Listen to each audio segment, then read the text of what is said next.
Em terras onde o silêncio da história muitas vezes sepulta a verdade, há crimes que ecoam através dos séculos, desafiando a conveniência do esquecimento.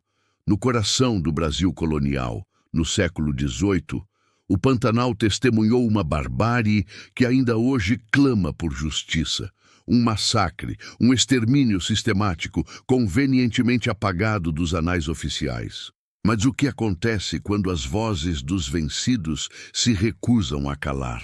Como um império pode justificar o sangue derramado em nome da civilização e da ganância desenfreada?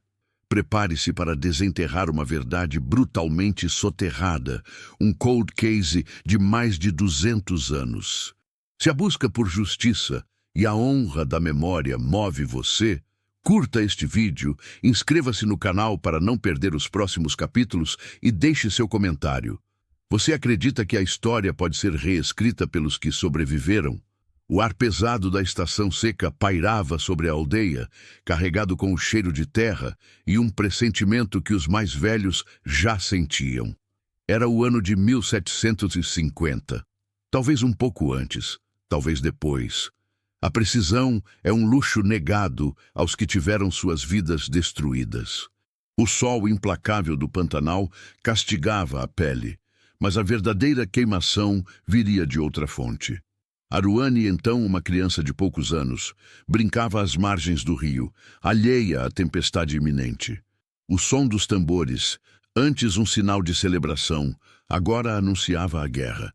Não uma guerra entre povos, mas um ataque unilateral, covarde, orquestrado. De repente, o barulho ensurdecedor de disparos de arcabuzes e o grito de homens. A fumaça da pólvora misturou-se ao pó do chão, e o cheiro de morte começou a impregnar o ar. Flechas contra balas, corpos contra a fúria cega de um exército colonial. Como foi possível que um povo inteiro, com sua rica cultura e sua força inata, fosse subjugado de forma tão brutal e rápida? Como algo tão monstruoso pôde acontecer sob o olhar complacente de um império que se dizia civilizado? Aruane viu. Os olhos de uma criança, traumatizados, registraram cada detalhe que a memória adulta se recusaria a apagar.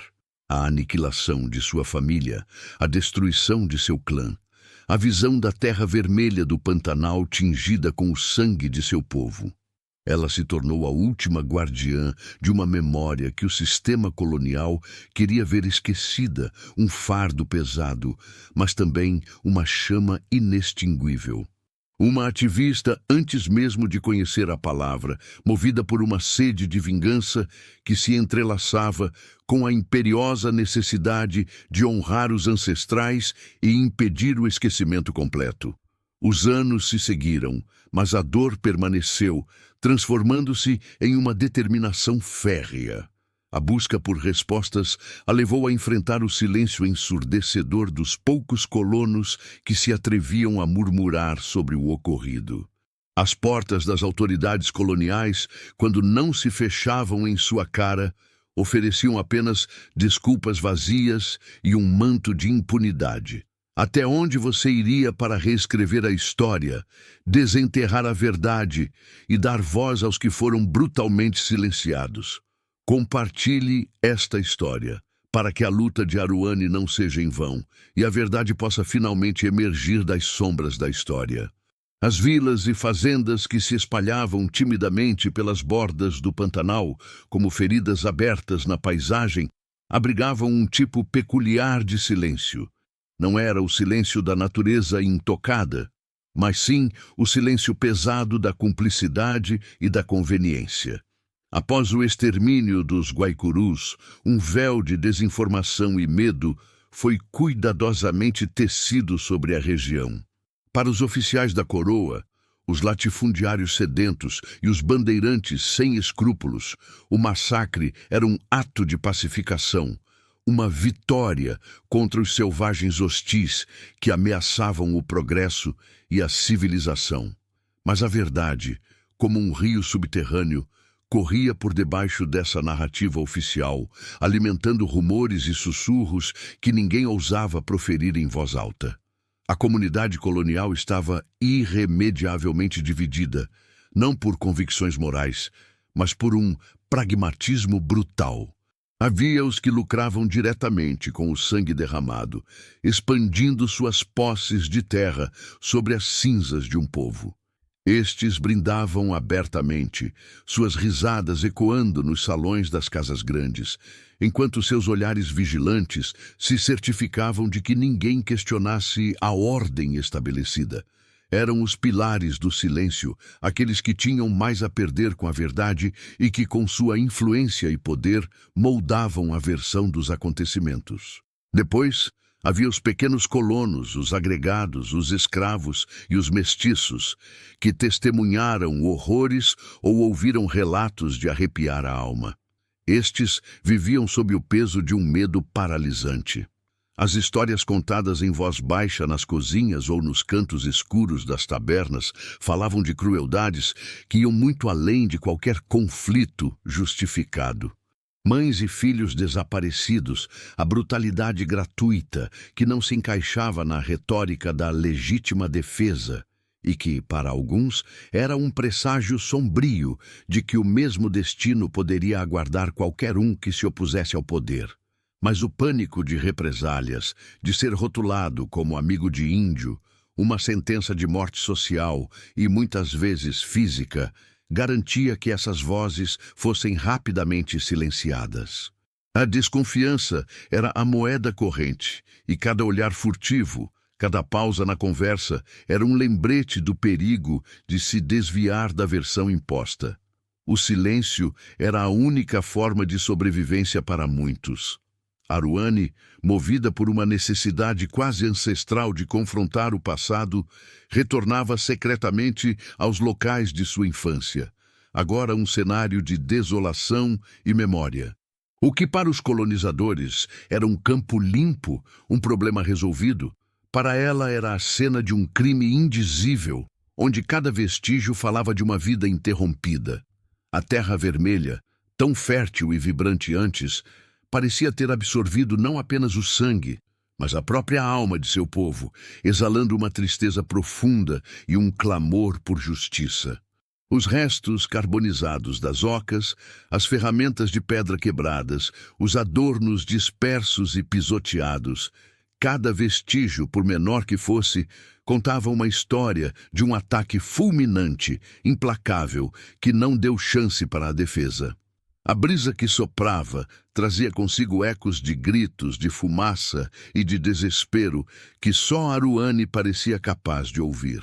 Mas havia detalhes que desafiavam a lógica, que gritavam a verdade por trás do silêncio imposto. Como era possível que um povo guerreiro, como os Guaicurus, famosos por sua bravura, suas táticas de emboscada e sua profunda conexão com a terra, tivesse oferecido tão pouca resistência organizada no momento final? A ausência de corpos em posições defensivas, a dispersão caótica dos poucos vestígios de combate, sugeria não uma batalha justa, mas um massacre premeditado, uma armadilha perfeita, talvez facilitada por alguma traição interna ou por uma superioridade bélica tão esmagadora que a resistência se tornou inútil. O quebra-cabeça se tornava ainda mais complexo pela ausência quase total de registros escritos ou mesmo de relatos consistentes por parte dos atacantes. Era como se, imediatamente após o evento, uma campanha de apagamento tivesse sido lançada não apenas para eliminar um povo, mas para erradicar a própria memória de sua aniquilação, para que não restassem sequer provas da barbárie. Quem tinha o poder e a influência para orquestrar tal operação de limpeza, tanto física quanto histórica, e manter o sigilo por tanto tempo? O solo do Pantanal guardava segredos, mas as pedras, as águas, o vento, todos pareciam sussurrar a mesma pergunta dramática. Como foi possível que um crime de tamanha brutalidade e escala, que dizimou uma cultura inteira, pudesse ser tão completamente varrido para debaixo do tapete da história, deixando apenas fantasmas e um vazio ensurdecedor? O que se esconde por trás desse muro de silêncio que se ergueu por séculos, protegendo os verdadeiros mandantes e perpetuando uma impunidade que ainda hoje ecoa em terras brasileiras? A versão oficial, rapidamente costurada pelos arautos da coroa e pelos interesses dos latifundiários, era um emaranhado de conveniência e mentiras. As investigações iniciais, se é que se pode chamar assim, não passavam de formalidades vazias, destinadas a legitimar a barbárie e a encerrar o assunto o mais rápido possível. Relatórios forjados, testemunhos coagidos e a omissão deliberada de fatos cruciais pintavam um quadro distorcido. Os guaicurus eram apresentados como selvagens irredutíveis, ladrões de gado e ameaças constantes à paz e ao desenvolvimento da colônia. O massacre, então, era justificado como uma resposta necessária, um ato de defesa contra a insurreição indígena. Pistas falsas eram plantadas com a sutileza de um elefante em uma loja de cristais. Rumores eram espalhados sobre ataques guaicurus a povoados distantes, incidentes fabricados que serviam como pretexto para a retaliação em massa. Suspeitos, na verdade, eram bodes expiatórios, pequenos colonos ou mestiços de menor influência, convenientemente acusados de provocar os indígenas para desviar a atenção dos verdadeiros mandantes. Seus nomes eram rapidamente limpos ou convenientemente esquecidos, uma vez que o objetivo de desinformação fosse alcançado.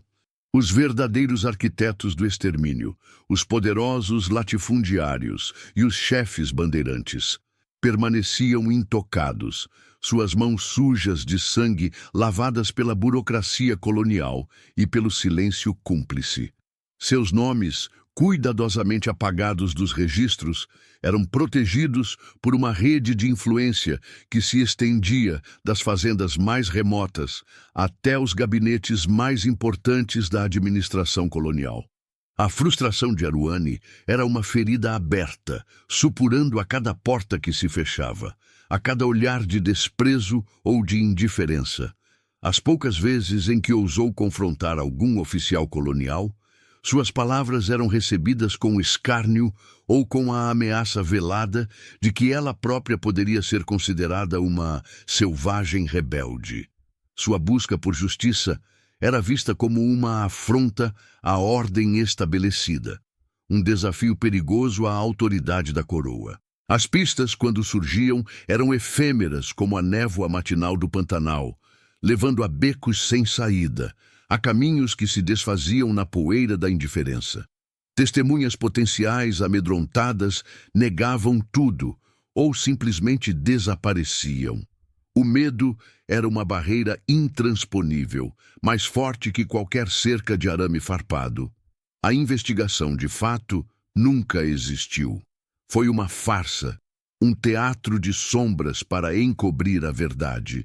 Com o tempo, o caso foi arquivado, não em uma pasta empoeirada, mas na consciência coletiva dos colonizadores, que preferiram o esquecimento à confrontação. O massacre dos guaicurus tornou-se um não-evento, uma nota de rodapé inconveniente na gloriosa narrativa da expansão colonial.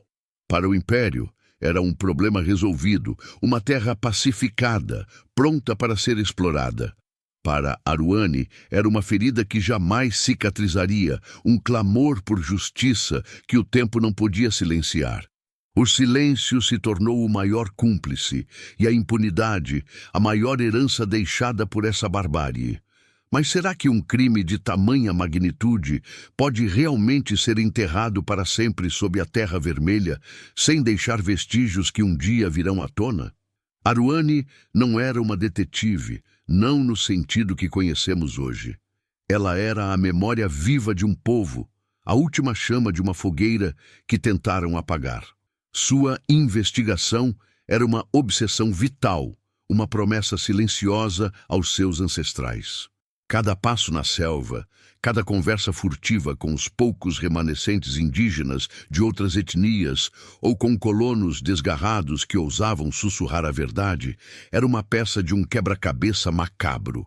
Ela se tornou uma sombra, uma lenda entre os oprimidos, a mulher que se recusava a esquecer. Sua dedicação era total, consumindo sua juventude, sua paz, sua própria identidade, moldada pela busca incessante. Sacrificou tudo pela verdade, enfrentando a solidão, o perigo constante, a desesperança. Muitas vezes, a frustração a assolava, o peso da impunidade parecia esmagador. Mas a imagem dos olhos de sua mãe, o cheiro da fumaça, o grito de seu povo, a impulsionavam. Séculos se passaram, e o cold case dos Guaicurus permaneceu adormecido, mas não morto. A história oficial, escrita pelos vencedores, solidificou-se em livros e documentos que convenientemente omitiam ou distorciam a verdade. No entanto, o tempo, o maior dos detetives, começou a operar a seu favor. O avanço científico, não apenas em termos de tecnologia forense, mas também na historiografia e na antropologia, começou a desafiar as narrativas estabelecidas. A redescoberta de documentos esquecidos em arquivos empoeirados de Portugal e do Brasil, a análise crítica de relatos de época, a emergência de novas metodologias de pesquisa histórica e arqueológica e, crucialmente, o reconhecimento do valor das tradições orais e das memórias dos povos indígenas, começaram a rachar o muro de silêncio. Novas tecnologias, como a geolocalização e a análise de solo, permitiram que pesquisadores modernos revisitassem os locais dos massacres com um olhar diferente, buscando evidências que o Império Colonial havia tentado apagar. Mapas antigos, cruzados com dados contemporâneos, começaram a revelar padrões, a apontar para as verdadeiras dimensões da tragédia. Os poucos artefatos encontrados, antes ignorados ou mal interpretados, agora eram analisados com precisão, contando histórias de resistência e de vida que a narrativa oficial havia silenciado.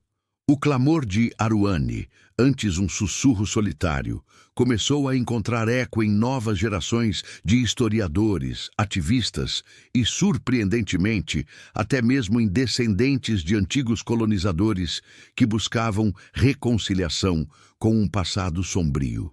A esperança, antes um luxo inatingível, reacendia-se, mostrando que, mesmo após séculos, a verdade pode e deve emergir. Esta é uma história que precisa ser contada, para que o esquecimento não seja a vitória final dos opressores. Compartilhe esta narrativa e ajude a iluminar os cantos escuros da nossa história. O eco do clamor de Aruane, que ressoou por séculos no silêncio do Pantanal, agora ganhava volume, impulsionado por uma convergência inesperada de disciplinas. Arqueologia, antes limitada a escavações rudimentares, agora empregava georradares e drones, revelando padrões de assentamento e vestígios de estruturas que desafiavam a narrativa de um povo nômade e desorganizado. Sob a Terra Vermelha, onde a memória foi brutalmente enterrada, começaram a surgir indícios de aldeias bem estabelecidas, com sistemas de defesa e uma organização social complexa, desmentindo a imagem de selvagens que os colonizadores tanto se esforçaram para propagar. A análise de estratos do solo, a datação por carbono de fragmentos ósseos e de cerâmica e o estudo de pólen fossilizado revelaram uma presença guaicuru muito mais antiga e enraizada do que os registros oficiais admitiam, provando que a terra não era desocupada, mas sim um lar ancestral. A historiografia, por sua vez, mergulhava em arquivos recém-digitalizados de Portugal, Espanha e do próprio Brasil colonial. Cartas de administradores, diários de viajantes e até mesmo relatórios militares, antes considerados insignificantes ou convenientemente perdidos, eram reexaminados sob uma nova ótica. Detalhes antes ignorados, como a logística de suprimentos para as campanhas de pacificação ou as correspondências entre latifundiários e autoridades sobre a necessidade de expulsar os nativos, começaram a desenhar um cenário de planejamento meticuloso. Não era um conflito espontâneo, mas uma operação coordenada, com objetivos claros de extermínio para a apropriação de terras e recursos. Os nomes dos verdadeiros mandantes, antes apagados, começavam a surgir nas entrelinhas, nas referências indiretas, nas assinaturas de documentos que autorizavam o financiamento de bandeiras e expedições punitivas. A linguística e a antropologia, em colaboração com os poucos descendentes de outras etnias indígenas que guardavam fragmentos da cultura guaicurú, começaram a reconstruir a cosmovisão desse povo, suas táticas de guerra, sua resistência. Descobriu-se que a aparente pouca resistência organizada no momento final, que tanto intrigara Aruani, não se devia à falta de bravura, mas sim a uma astuta estratégia de emboscada e dispersão, que foi subvertida por alguma informação privilegiada, talvez uma traição ou uma superioridade bélica e numérica avassaladora que os pegou de surpresa. O quebra-cabeça ganhava contornos mais nítidos, e a figura dos verdadeiros antagonistas, os latifundiários e bandeirantes, cujos nomes foram apagados dos registros oficiais, começava a se materializar, não como meros coadjuvantes, mas como os arquitetos de uma política de genocídio. A rede de encobrimento, que perdurara por séculos, começava a ceder sob o peso da evidência. O silêncio imposto, antes uma muralha intransponível, rachava, expondo os interesses econômicos e políticos por trás da barbárie. Aruani, em sua busca solitária, havia lançado a semente. Séculos depois, a ciência e a persistência humana regavam essa semente, permitindo que a árvore da verdade começasse a crescer, desafiando a versão dos vencedores. Mas como desvendar uma conspiração que se estendeu por tantas gerações? E quem são os herdeiros desse legado de silêncio que ainda hoje se beneficia da impunidade? A busca pela verdade é uma jornada implacável, e cada nova descoberta apenas aprofunda o mistério e a sede por justiça. Se você sente que a história precisa ser recontada pelos que foram silenciados, deixe seu like e nos diga nos comentários: qual é o segredo mais bem guardado que a história oficial esconde? Avançando pelos séculos, as camadas de poeira e esquecimento que cobriam o massacre dos guaicurus começaram a ser metodicamente removidas. Os historiadores, munidos de paciência e novas ferramentas de análise, desenterraram em arquivos ultramarinos e nacionais não apenas menções, mas planos detalhados. Cartas trocadas entre Lisboa e a capitania de Mato Grosso revelaram a pressão incessante de uma elite colonial ávida por terras e minérios, que via os povos indígenas não como habitantes legítimos, mas como obstáculos a serem removidos. Registros de sesmarias, concedidas a latifundiários antes mesmo do conflito oficial, evidenciaram a premeditação. A terra já tinha donos designados, e o extermínio era apenas a etapa final de uma usurpação planejada.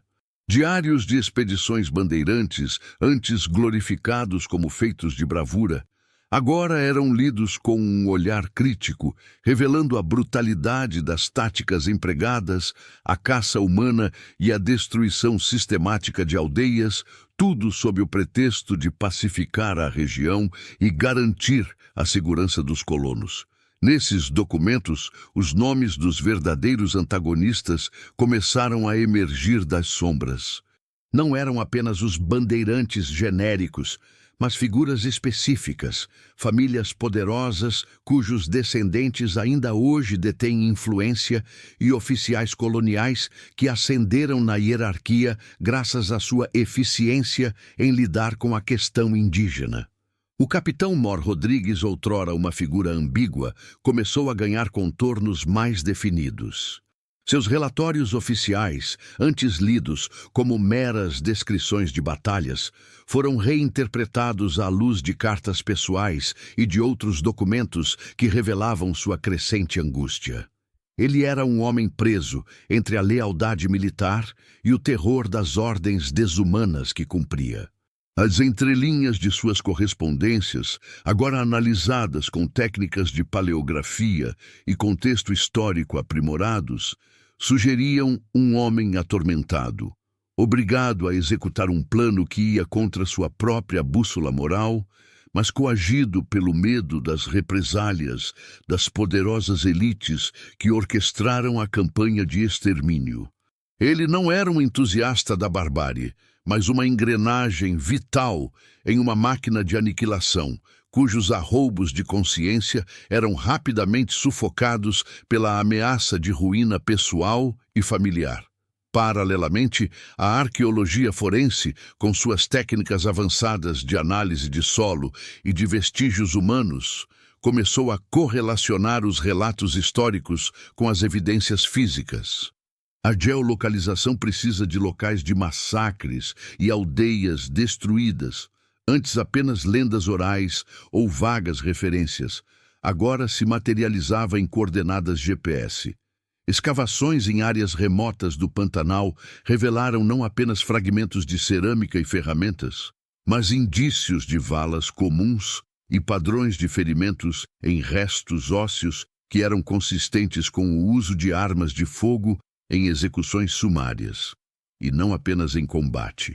A ausência de sinais de resistência prolongada, que tanto intrigara Aruani, começou a ser explicada pela evidência de ataque surpresa e pela superioridade esmagadora do armamento colonial, que não dava chance de defesa aos guaicurus.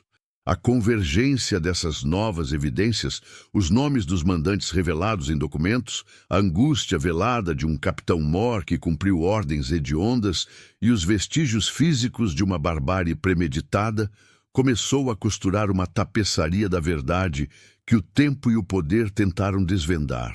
A história não era mais uma narrativa monolítica dos vencedores. Era um mosaico doloroso, construído a partir dos fragmentos da memória dos oprimidos e das evidências silenciadas. Aruani, a guerreira guaicuru que testemunhou o horror, encontrava, séculos depois, a validação de sua dor e de sua busca na frieza da ciência e na persistência da pesquisa histórica. Os herdeiros do silêncio, aqueles que ainda se beneficiavam da impunidade e do apagamento da história, viam seu legado de mentiras ser lentamente desmantelado. Mas a verdade, por mais que se revele, sempre traz consigo a pergunta: é possível reparar um crime que ecoa por séculos e como confrontar os que ainda hoje protegem os segredos de seus antepassados? As novas lentes com que os historiadores e arqueólogos examinavam o passado revelaram uma complexidade ainda maior por trás do véu de silêncio. No cerne dessa intrincada teia de poder e barbárie, a figura do capitão Mor Rodrigues começou a emergir não como um vilão unidimensional, mas como um homem dilacerado. Diários pessoais e correspondências recém-descobertas, antes ocultos em arquivos privados de famílias que tinham laços com a administração colonial, revelaram a extensão de seu tormento. Ele não era um mero executor cego. Era um homem sob imensa pressão, um militar treinado para obedecer, mas assombrado pelas atrocidades que era compelido a supervisionar. Seus escritos, carregados de códigos e entrelinhas, descreviam a campanha como um negócio sujo, uma manobra vil, orquestrada por homens sem alma que se escondem nas sombras. Ele temia não apenas a desobediência, mas a própria elite que o empregava, consciente de que qualquer hesitação poderia custar-lhe a carreira, a reputação e até a vida de sua família. As ordens desumanas que cumpriu eram fruto de conselhos de guerra manipulados, onde a segurança da colônia era um eufemismo para a expropriação violenta de terras. A documentação expôs a chantagem, as ameaças veladas e a promessa de recompensas territoriais para aqueles que limpassem a região. Essa mesma teia de documentos, desvendada com o auxílio de inteligência artificial na análise de caligrafia e padrões linguísticos, começou a desmascarar os verdadeiros antagonistas. Os nomes dos latifundiários e bandeirantes, antes apagados ou mencionados apenas de forma genérica, surgiam agora com clareza perturbadora. Eram os senhores de terras, que haviam financiado as expedições de extermínio, os homens de posses que pressionavam a coroa por soluções definitivas para a questão indígena. Seus nomes, antes sinônimos de progresso e civilização nas crônicas da época, agora eram associados a um genocídio calculado. As redes de influência que teceram não eram meras alianças de conveniência. Eram estruturas de poder profundamente enraizadas, que garantiam a impunidade e o controle da narrativa. Eles não apenas ordenaram os massacres, eles os justificaram, os financiaram e, por gerações, protegeram seus herdeiros do escrutínio, assegurando que a versão dos vencedores prevalecesse em livros didáticos e registros oficiais. A crueldade dos detalhes encontrados era chocante. Relatos, antes considerados folclore ou exageros, sobre a queima de aldeias inteiras, a caça de mulheres e crianças e a destruição de lavouras e fontes de água, foram corroborados por evidências arqueológicas. A análise de DNA em restos ósseos, comparada com padrões genéticos de descendentes indígenas da região, começou a traçar linhagens, provando a ligação entre as vítimas e os povos que ainda hoje habitam o Pantanal, dando voz e identidade a quem foi sumariamente apagado. Aruani, em sua luta solitária, havia intuído a verdade, mas faltavam-lhe as ferramentas para prová-la. Agora, séculos depois, a ciência e a pesquisa histórica forneciam o arsenal para desmantelar a farsa. O quebra-cabeça do cold case dos Guaicurus, antes fragmentado e disperso, começava a se montar, revelando um quadro sombrio de ganância, poder e brutalidade institucionalizada. A verdade, por mais dolorosa que fosse, oferecia um vislumbre de justiça, uma chance de reescrever a história, não com a tinta dos vencedores, mas com o sangue e a resiliência dos vencidos. Mas a revelação dos nomes e das táticas desses poderosos clãs, cujos descendentes ainda hoje ocupam posições de destaque em certas esferas, levanta uma pergunta assustadora. A quem serve o silêncio que perdurou por tanto tempo e quais são os riscos de finalmente desenterrar uma verdade que muitos ainda desejam manter enterrada? O caminho para a reparação é longo e perigoso, e os fantasmas do passado ainda guardam segredos que podem abalar as estruturas do presente.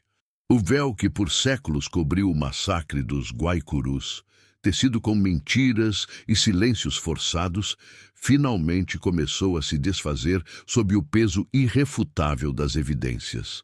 A convergência da arqueologia forense, da historiografia meticulosa e da análise linguística não deixou margem para dúvidas. O que antes era narrado como um conflito necessário ou uma resistência indígena foi, na verdade, uma campanha sistemática de extermínio. E os verdadeiros arquitetos dessa barbárie não eram fantasmas do passado distante, mas sim figuras poderosas cujos nomes, antes apagados, agora ressurgiam das profundezas dos arquivos coloniais e das entrelinhas de diários esquecidos. O inimigo oculto, sempre presente, era uma elite colonial voraz, cujos descendentes ainda hoje se beneficiam de um legado erguido sobre sangue e terras usurpadas. Os documentos revelaram que as expedições punitivas não eram reações a ataques isolados, mas operações militares planejadas com antecedência, visando a desocupação forçada de vastas extensões de terra. As cartas entre os latifundiários e os administradores da coroa, antes lidas como meros registros burocráticos, agora expunham um conluio explícito. A pacificação era um eufemismo para a aniquilação e a segurança das fronteiras uma justificativa para a expansão territorial a qualquer custo. Famílias com sobrenomes ainda hoje reconhecíveis na política e na economia regional surgiram como os principais financiadores e beneficiários diretos desses massacres, recebendo sesmarias e privilégios que selaram seu poder e sua riqueza. Eles não apenas ordenaram as atrocidades, eles as legitimaram, criaram a narrativa de selvagens indomáveis para justificar o genocídio e, por gerações, garantiram que essa versão distorcida fosse a única a ser contada. Nesse cenário de revelações sombrias, a figura do capitão Mor Rodrigues ganhou uma dimensão ainda mais trágica. Seus diários, analisados com ferramentas que desvendam padrões emocionais e semânticos, não eram apenas o lamento de um homem atormentado, mas uma confissão velada, um grito de angústia abafado pelas ameaças e pela lealdade imposta. Ele detalhava as ordens brutais, o conhecimento prévio dos ataques e a destruição premeditada de aldeias inteiras, descrevendo os senhores da terra como os verdadeiros mandantes por trás de um plano diabólico. As entrelinhas de seus relatórios oficiais, antes interpretadas como descrições de combate, agora eram vistas como tentativas desesperadas de registrar uma verdade que ele não podia proferir abertamente. Uma denúncia codificada de um sistema corrupto e genocida. A confissão de Rodrigues não era um ato de heroísmo tardio, mas o eco de uma consciência ferida, um testemunho que séculos depois se unia às evidências materiais para desmascarar a farsa. A crueldade se manifestava nos mínimos detalhes. A estratégia de envenenar fontes de água, a destruição de lavouras para forçar a fome, a caça de mulheres e crianças como presas de guerra. Tudo isso, antes sussurrado em lendas, agora era corroborado por relatórios militares e pela análise de vestígios arqueológicos. Os padrões de ferimentos em restos ósseos encontrados em valas comuns, a ausência de armas de defesa nos locais dos massacres e a datação precisa dos eventos, tudo se alinhava para pintar um quadro devastador de um ataque unilateral e desproporcional. A verdade era uma bala disparada contra a versão oficial, e seu impacto reverberava, ameaçando desestabilizar as fundações de um poder construído sobre a mentira. Mas a revelação dessa verdade, por mais libertadora que seja para a memória dos Guaicurus, não veio sem resistência. Os herdeiros do silêncio, aqueles que ainda hoje detêm influência e poder, viram seus alicerces tremerem. A história, quando reescrita pelos que foram oprimidos, torna-se uma arma poderosa, capaz de derrubar impérios de mentiras. O clamor por justiça, antes um sussurro no Pantanal, agora se tornava um coro, exigindo reparação e reconhecimento. Quem ousaria enfrentar o legado de séculos de impunidade? E quais seriam as consequências de finalmente expor os nomes dos verdadeiros culpados e de seus descendentes, que por tanto tempo se esconderam nas sombras da história oficial? O clímax se aproxima e a batalha pela memória e pela justiça está longe de terminar. A revelação da verdade, embora um farol de esperança para a memória dos Guaicurus, acendeu também a fúria dos que se beneficiavam do esquecimento. Os herdeiros do silêncio, aquelas famílias cujos sobrenomes ecoavam nos registros de poder e riqueza desde os tempos coloniais, não ficaram inertes. Suas redes de influência, meticulosamente construídas ao longo de séculos, foram ativadas com uma eficiência assustadora. Campanhas de desinformação foram orquestradas, visando desacreditar os pesquisadores, os historiadores e os arqueólogos que ousaram levantar o véu. Artigos em jornais de grande circulação, financiados por interesses obscuros, questionavam a metodologia científica, taxavam os achados de interpretações revisionistas e tentavam reescrever a história mais uma vez, mas agora com uma roupagem de neutralidade e equilíbrio que escondia velhos preconceitos. A batalha pela memória não se resumia a descobertas em arquivos. Ela se tornou um confronto aberto nos tribunais, na mídia e na própria opinião pública. Processos judiciais foram movidos contra as instituições que apoiavam a pesquisa, alegando difamação e danos à reputação dos ancestrais. A pressão política foi imensa, com tentativas de cortar financiamentos para projetos de pesquisa e de desacreditar a narrativa indígena. Testemunhos de descendentes dos Guaicurus que finalmente encontravam amparo nas evidências científicas para suas tradições orais eram ridicularizados e silenciados, como se a dor de gerações pudesse ser apagada por um mero comunicado à imprensa. O poder do capital e da influência era uma muralha imponente, e a verdade, por mais sólida que fosse, parecia um martelo pequeno demais para derrubá-la. No entanto, a semente da justiça, plantada pela dor de Aruani e regada por séculos de resistência, começava a germinar. A comunidade indígena, unida a ativistas de direitos humanos e a uma nova geração de historiadores e juristas engajados, não recuou.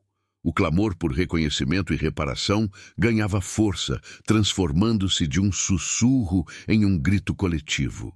Exposições itinerantes, com os achados arqueológicos, documentários investigativos e livros que recontavam a história sob a perspectiva dos vencidos, começaram a circular, alcançando corações e mentes para além dos círculos acadêmicos. A verdade sobre o massacre dos Guaicurus, outrora um segredo bem guardado, irrompia no debate público, forçando a sociedade a confrontar seu passado colonial e as cicatrizes que ainda hoje moldam o presente. Os descendentes do capitão Mor Rodrigues, por sua vez, confrontados com a confissão velada de seu ancestral, dividiram-se.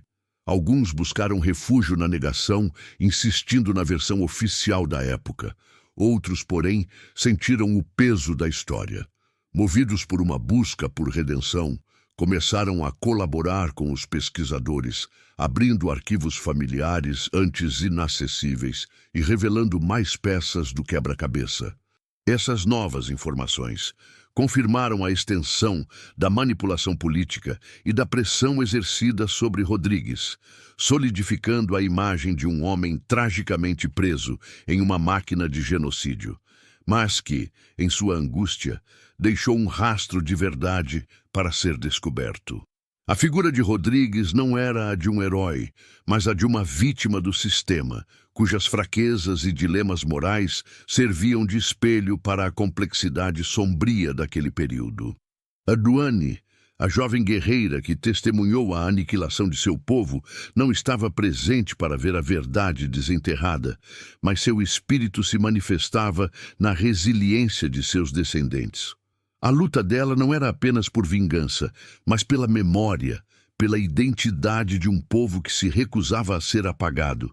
A cada fragmento de cerâmica encontrado, a cada documento decifrado, a cada testemunho resgatado, a voz de Aruani se tornava mais forte, ecoando a exigência de justiça através dos séculos.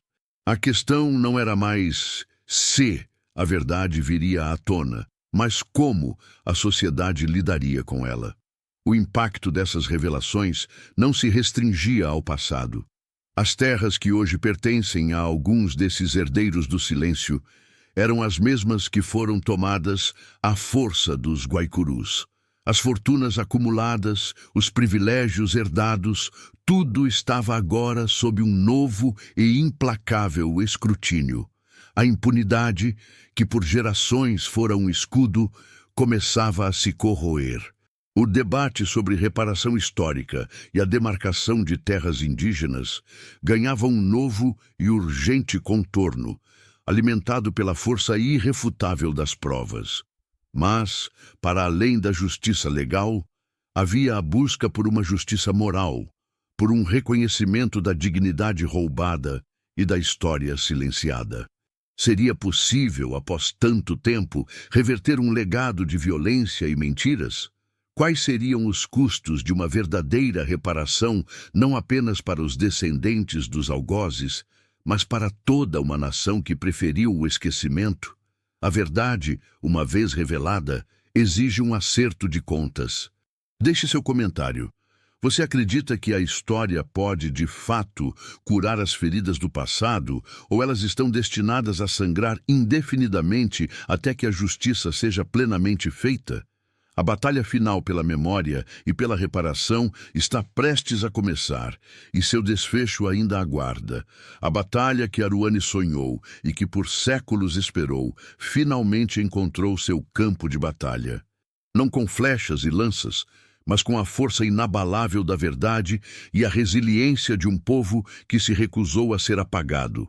A pressão pública, alimentada pela ciência e pela coragem inquebrantável dos descendentes guaicurus, forçou a abertura de inquéritos históricos e a revisão de narrativas oficiais. Embora a justiça criminal direta fosse um desafio quase intransponível, dada a passagem dos séculos, a justiça moral e social começou a se manifestar. Monumentos foram erguidos, nomes foram gravados em placas de honra, e a história dos guaicurus, antes silenciada, passou a ser ensinada nas escolas, reescrevendo o passado com a tinta da dignidade e da resistência. Os herdeiros do silêncio, embora ainda poderosos e influentes, viram suas reputações manchadas e algumas de suas propriedades, heranças de sangue, foram questionadas em novas ações judiciais, abrindo precedentes para futuras reparações. Apesar das vitórias simbólicas e dos primeiros passos rumo à reparação, as feridas do passado não se fecharam completamente. A verdade estava lá, inegável, mas a completa redenção e a total reparação eram processos lentos e dolorosos, que exigiriam gerações. O espírito de Aruani, no entanto, triunfava. Seu povo não seria esquecido. Sua luta pela memória havia finalmente quebrado o ciclo de impunidade, garantindo que o massacre dos guaicurus jamais voltasse a ser um segredo. A história agora era um farol, iluminando o caminho para um futuro onde a verdade, por mais desconfortável que seja, deve sempre prevalecer. Mas mesmo com a verdade exposta, a pergunta permanece, ecoando através dos séculos. Quantas outras histórias de genocídio e apagamento ainda jazem enterradas sob a terra vermelha de nosso país, esperando por um Aruani ou um detetive do tempo para desenterrá-las? E estamos nós, como sociedade, realmente prontos para confrontar todas as verdades que ainda nos esperam? Ou preferimos, por conveniência, manter alguns segredos bem guardados? A jornada pela justiça é eterna e a vigilância pela memória é o único escudo contra o esquecimento. Se a coragem de Aruani e a busca incansável pela verdade ressoaram em você, compartilhe esta história. Deixe seu comentário. Qual é a sua verdade sobre o passado que precisa ser revelada?